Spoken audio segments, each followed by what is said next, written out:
At the Chicago School of Professional Psychology in Los Angeles, we know you're more than just a student. You're a catalyst for change and an advocate for those in need. And we believe you deserve more. So your faculty are accomplished professionals. Your classroom is the real world. And the support you need is available when you need it. You're more than a student. Get more from your education. Learn more about the Chicago School's Los Angeles campus today at thechicagoschool.edu. 5G just got real. iPhone 12 and iPhone 12 Pro are here on Verizon 5G. This new iPhone plus Verizon 5G? Game changer. With the coverage of 5G nationwide and in more Cities, the performance of 5G Ultra Wideband, the fastest 5G in the world.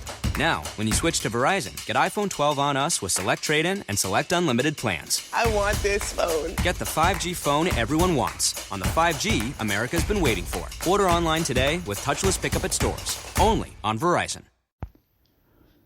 Hello, everyone, and welcome to the Jeffrey Epstein Show. I'm your host, Bobbycapucci, and this is an afternoon update.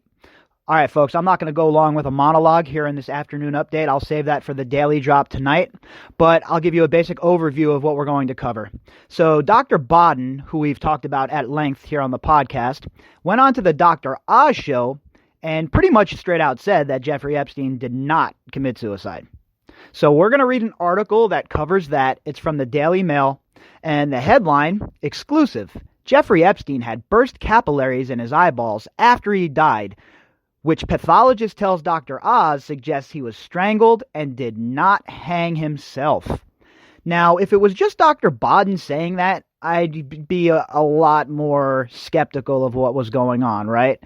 But it's not just that Dr. Baden is saying this. It's that the government hasn't provided any of the evidence to point to a suicide. There's no pictures, no video, and we all know the crazy circumstances leading up to Jeffrey Epstein's supposed suicide. The camera's not working, guards falling asleep, recording on the wrong tier. So what the government wants us to do is just put all of that to the side and say, all right, well, that was all just, that was just terrible, terrible errors. But we believe the narrative that Jeffrey Epstein killed himself, even though you've provided no evidence besides what your medical examiner had to say. So that's what they expect us to believe, folks, when their track record shows us that we should question everything that they tell us at this point. Every single thing that we hear from them, especially in this case, I will be questioning. Because I'll tell you, point blank, I do not trust Barr to do the right thing in this case. All right, so the article was written by Jennifer Smith for Daily Mail, and it was posted at 12:45 on January 20th. A forensic pathologist has claimed that Jeffrey Epstein was likely murdered and did not hang himself because he had burst capillaries in his eyes, which is consistent with manual strangulation and not hanging, DailyMail.com can reveal. In an exclusive clip from a Dr. Oz special set to air on Thursday, pathologist Dr. Michael Baden examines photographs of Epstein's eyes and other parts of his lifeless body taken during his autopsy. So, again, we have Dr. Michael Baden saying one thing, and we have the medical examiner saying giving us a completely other story. Now, where does the evidence lead us? Because like I always say on the podcast, folks, we all know that words are wind, and people are going to craft whatever narrative that they think they have to craft to make themselves look better. Because remember, everybody wants to be the hero in their own story, folks. Okay? So we have to take everything with a grain of salt. Now, we have Dr. Baden, who is a renowned pathologist, a medical examiner who has been around for years and years and years. I remember his show on HBO when I was a little kid. So we have him saying one thing, and then we have a medical examiner who works for the state and for the federal government saying another. So people could say, well, Dr. Baden's being paid by the family. Well, the medical examiner is in the employ of the government. What's the difference? So it really comes down to, what do you believe, folks? And that's always what matters the most. What do you think happened? Me, personally, in my opinion, I don't think there is any way in hell Jeffrey Epstein killed himself in that cell that night. That is my personal opinion. In an exclusive clip from a Dr. Oz special set to air on Thursday, pathologist Dr. Michael Baden examines photographs of Epstein's eyes and other parts of his lifeless body taken during his autopsy. Dr. Baden was among physicians in the room when Epstein's autopsy took place. He says it is highly unusual that the cause of his death went from being undetermined when it was first ruled to suicide by hanging 5 days later. He said he believes there are many red flags which suggests he was murdered and did not kill himself. Yeah, well, look, first of all, how can they go from undetermined to a suicide 5 days later? That's a great point that Dr. Baden brings up. Especially when we didn't know the position the body was found because there was no photographs, there was no evidence to prove what they're saying. So how can they just automatically say, oh, yep, it's a suicide after it being undetermined? How can they come to that ruling so quickly? Makes you wonder, folks. It really makes you wonder. He said he believes there are many red flags which suggest he was murdered and did not kill himself. And in the article, folks, there's a ton of pictures, so I'm sure a lot of you have seen these pictures already. But if not, make sure you click on the article and, read through it yourself and check out these photographs. Chief among them are the burst capillaries and the fact that the color in his lower legs was pale and not purple or bluish, which, he says, would have likely been the case if he had hung himself from his bunk bed, as officials say he did. In a hanging, the arteries and the blood vessels, the veins, are both clogged off, and the person is pale. The face is pale, Dr. Baden said. It suffocates you. No blood goes up there, Dr. Oz continued. Dr. Michael Baden went on. That's right. No blood coming in or out. With a manual strangulation, there's a backup of a pressure, and little capillaries can rupture, and they're best seen in the eye. As folks, I really don't have much to add to all of that. I'm not a medical professional, and I'm not trained well enough, and I don't know enough to either confirm or deny what he's saying. But it sounds like something that is you would look for, right? The capillaries easily break in the eye from all kinds of things, and you would think from a strangulation you would see something like this from homicidal strangulation. But like I said, I'll leave that to the doctors and anyone out there that has a better idea than I do of this, because that's certainly not an avenue that I'm well versed in. So I don't dip my toes in places where they're not welcome. Dr. Baden also revealed why the pale color of Epstein's legs raises another question for him. The blood settles after we die. The so-called livity, if you're hanging, the livity is on the lower part of the legs. This would be like maroon purple front and back, and they aren't. His interpretation of the autopsy backs up claims from Epstein's estate and conspiracy theorists. Oh, they had to throw that in there. How about people that just aren't buying the truth? You know what the real conspiracy is? The real conspiracy is to act like this wasn't a big blackmail operation that was being maneuvered and wiggled by intelligence. That's the real conspiracy, okay? Why don't you add that to your next article? That he was murdered in August in his cell in the Metropolitan Correctional Center and did not hang himself. At the time, Epstein was awaiting trial on sex trafficking charges. Dozens of women who have accused him of trafficking them when they were underage girls and pimping them out to wealthy and well-known friends. When he was arrested, questions immediately were raised over who, if anyone, among his network of high-profile acquaintances would also be charged. Well, yeah, I'm surprised you didn't call that a conspiracy theory either. I'm surprised you guys didn't try to run cover for them either. The Daily Mail usually does better than that, but the whole conspiracy theorist thing, that label it's not welcome in this case, honestly, at this point. What we're talking about here is a cover-up, folks. We have long left the realm of conspiracy theory, okay? You want to talk about a conspiracy? What we're talking about, it's a conspiracy, but it's a criminal conspiracy by Jeffrey Epstein and all of his associates.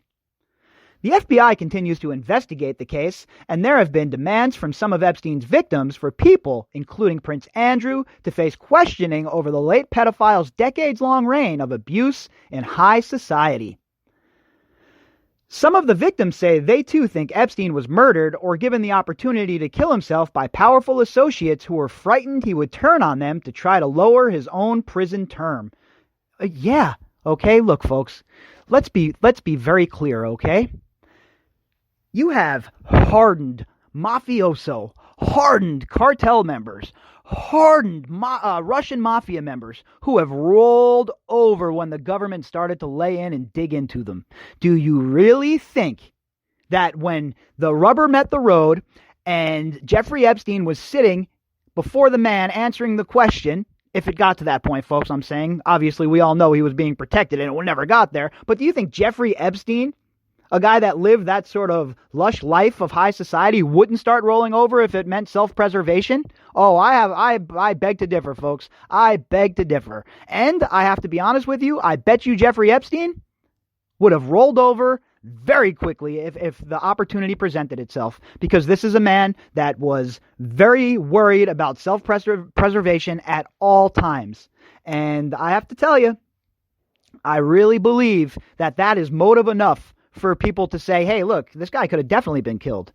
All of these powerful people that we've talked about that Jeffrey Epstein has ties to, you don't think anybody, any of these people and people that we don't know about, weren't squirming when Jeffrey Epstein got arrested for the second time?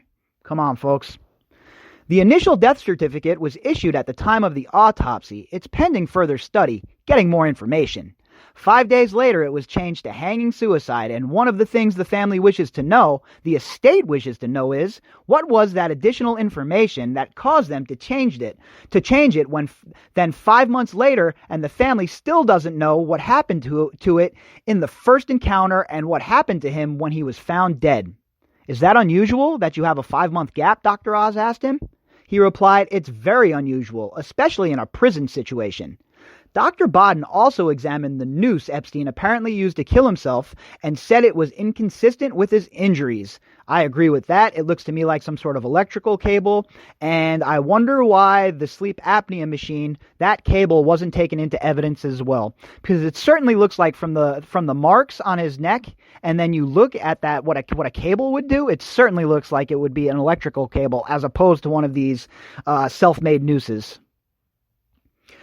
Doesn't follow the furrow, number one. Number two, there's no evidence that there's any blood or tissue on any of the part of the loop. Most of all, this little area shows a pattern that wouldn't be made by the smooth surface of the sheet that was torn to make the noose. The problem, I think, why we're here today, 5 months later, is that there's been a total lack of transparency in what happened to Epstein, he said. 100%. All right, look, the government works for us. They need to be more transparent in situations like this. This has nothing to do with national security, folks, all right? This has to do with a sick pedophile who was preying on young women, who was being protected at the highest levels, all right? Now, I don't understand how there is no outrage over this. I mean, real outrage on the legacy media stations. But then you say to yourself, well, why would there be when they're the ones who are providing cover? So again, it just goes all the way back, and it's one of those never-ending loops, folks. We cannot trust the legacy media to do the right thing in this case. On the night he died, Epstein had already once tried to kill himself before he had been moved into suicide watch in the prison, allegedly. He was inexplicably removed from suicide watch and put in a cell without a cellmate. The night he died, prison guards Tova Noel and Michael Thomas failed to complete multiple mandatory checks on him. They have been charged with falsifying documents for lying about performing the checks. And by the way, the only two people that have been charged so far. Think about that for a minute, folks. These two, Tova Noel and Michael Thomas, while obviously failures at their job, they're under the microscope, and Ghislaine Maxwell's skipping around, living her life, eating all that good high society food, living it up, following it down, and washing it down with some champagne, and nobody else is arrested but these two? I wonder how that happens. They have been charged with falsifying documents for lying about performing the checks. Prosecutors say they were in fact surfing the internet and napping at their desks. Yep, so there you have it, folks. Dr. Baden goes on to the Dr. Oz show, which is on network television, and lays out his case. Says that Jeffrey Epstein was murdered, Jeffrey Epstein did not kill himself, and that the evidence does not back up the official narrative. What we have been saying here on this podcast from day one, okay? The days of the government throwing the wool over our eyes, those days are over. They can no longer control the narrative any longer, folks, okay? The narrative can no longer be manipulated by them because the internet enables us to directly talk with each other and leave them and their puppets in the legacy media out of the equation. So we're going to keep on going, folks. We're going to keep on reporting, and I am truly convinced that it's because of all of your interest in this case and the other, all the people that are creating content and everybody who has rallied as basically a community at this point to go after these people. If it wasn't for everything that you folks are doing, there'd be no way that we'd even be here right now. They would have buried this under the impeachment stuff so long ago that none of us would have even remembered it happened. But we had enough, right? The people of this country, the people from around the world have had enough. You know, I was looking at my demographics, and I have fans on all 6 continents now. People listening to the show on all 6 continents. That's crazy to think about. And even in Antarctica, we all know that the penguins are tuning in too. So on every single continent, people are listening, folks. And I'm just a little small portion of this. There are people with way huger platforms. But what we do here is we do our little part, right? That's all we can do is what we can do. And we're going to keep on plugging away to make sure that these people have no quarter, they have no rest. Because the year 2020, folks, yeah, you know what the year 2020 is. The year 2020 is the year that we turn the predators into the prey. If you'd like to contact me, you can do that at bobbycapucci@protonmail.com. That's BOBBYCAPUCCI@protonmail.com. If you would like to support the podcast, you can do that by clicking on the GoFundMe link inside of the description box. All right, everybody, I will be back later on tonight with a daily drop. At the Chicago School of Professional Psychology in Los Angeles, we know you're more than just a student. You're a catalyst for change and an advocate for those in need. And we believe you deserve more. So your faculty are accomplished professionals. Your classroom is the real world, and the support you need is available when you need it. You're more than a student. Get more from your education. Learn more about the Chicago School's Los Angeles campus today at thechicagoschool.edu. America was made from hard work and pride in a job well done. Since 2013, Walmart has been committed to creating jobs by buying $250 billion in products made, grown, and assembled right here in the United States. At Walmart, we know that our communities are stronger when people have the opportunity to work. That's why we celebrate America's entrepreneurial spirit through the products we sell. Learn more about our commitment to U.S. manufacturing at walmart.com/America.